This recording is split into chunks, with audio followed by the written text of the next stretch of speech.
supply chain executives and managers and workers were the heroes of this pandemic. Several things that we learn about supply chain. The media, the general media, know very little about supply chain.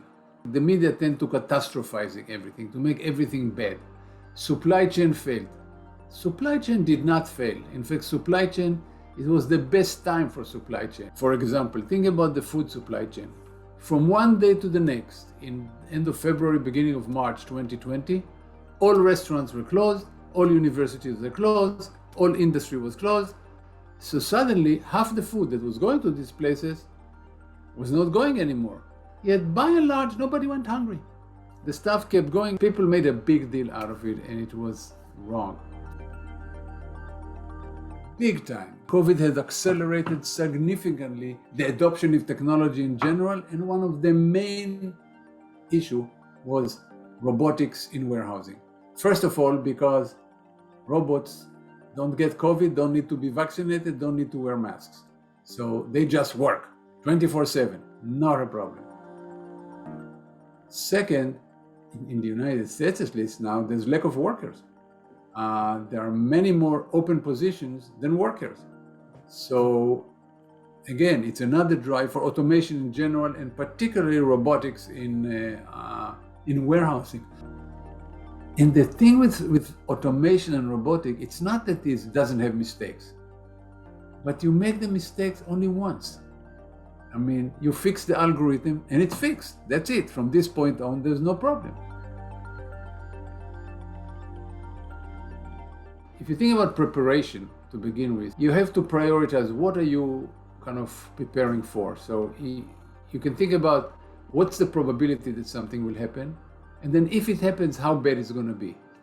And most people think that you have to prepare mostly for the stuff that has high likelihood to happen, and it will happen, it's going to be bad. The most dangerous things that have to be prioritized are things that do not happen a lot, but they have significant impact. This is like COVID, like BP explosion, like Japan disaster.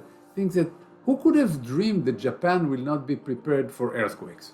I mean, my God, Japan, the country that's more prepared than any other country. The reason that it's harder to prepare for is because it didn't happen. Things that happened a lot before, even though they were bad, you could drill them, you could prepare for them. It's never exactly the same as you prepare for, but you have the basic framework. Things that never happened before, you can only come up with general resilience. Resilience is a concept taken from material science, actually. It's the ability of material to retain its shape after deformation. Here we're talking about the ability of a company to bounce back to the same level of service, manufacturing level, distribution, whatever, after some kind of disruption. Many elements from this, how to prepare for resilience. You have to map all your suppliers to know where they are. You have to prepare ahead of time. What will you do if you don't have enough? If you don't get enough parts and you cannot give everything to every customer? How do you prioritize customers? How do you centralize all the information and the decision making? How do you make sure the decision making is done well and everybody is doing his job? A good crisis is very good to find out who the good customers are, who the good employees are, who the good suppliers are. Knowing who the good ones are, this is who you should bet on coming out of the crisis. And you should think about, do you still want to have certain division that didn't perform? Do you still want to deal with certain supplier, with certain customer? It's an opportunity to see who is committed to you in the long term.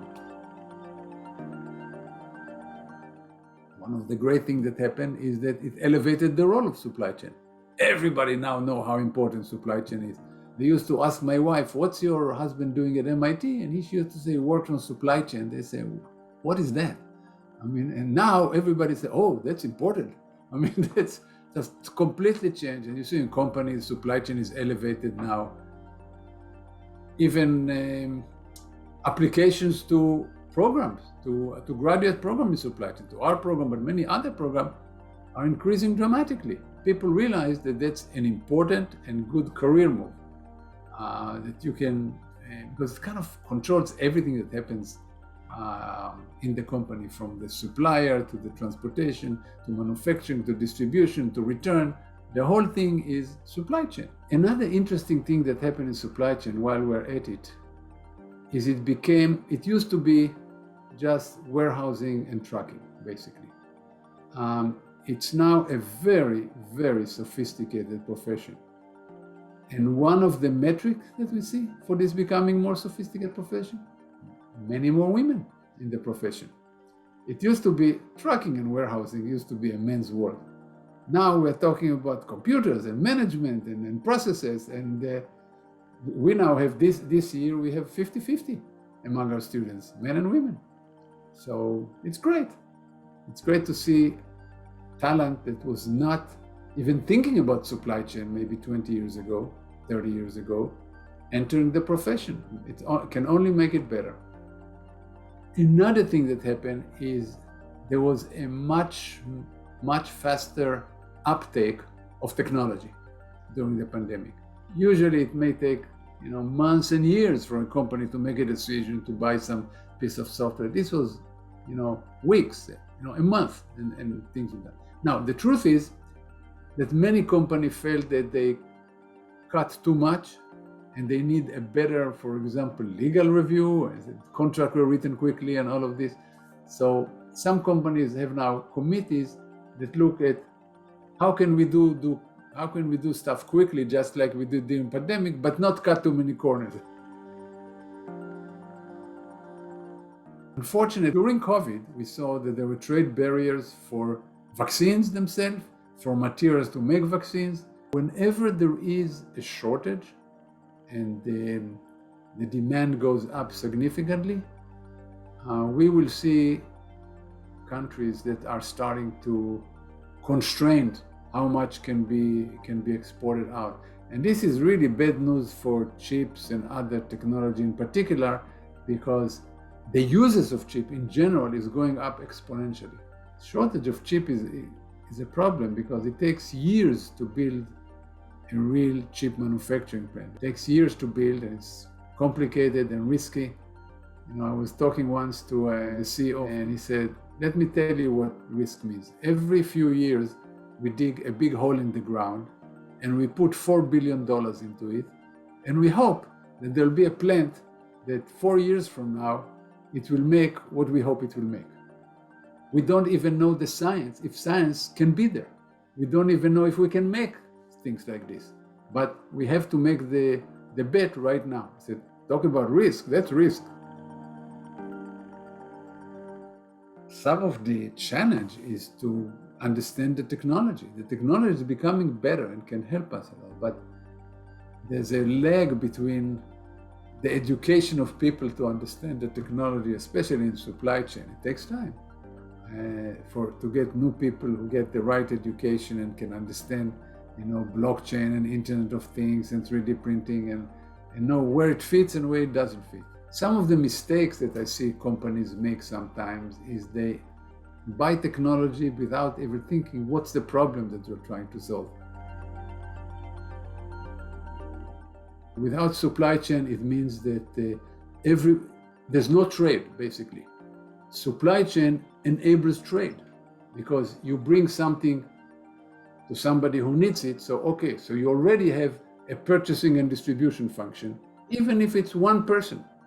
In the old Babylonian, markets, people came to the market, so there were merchants in the market who had to bring stuff, so that they had procurement, they had distribution, customer came, they had to send it, there was transportation. So all the elements were always there. Without supply chain, we are back to every person for himself. You have to hunt, you have to build your own house, you have to do everything yourself. You don't take anything from anybody.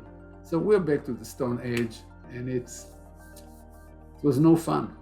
Supply chain enables the world to work, the invisible hand of the economy. If you think about supply chain, it's a chain of buyer and seller, buyer and seller, buyer and seller, buyer and seller of material and parts and products. And so it's basically, both buyer and sellers have incentive.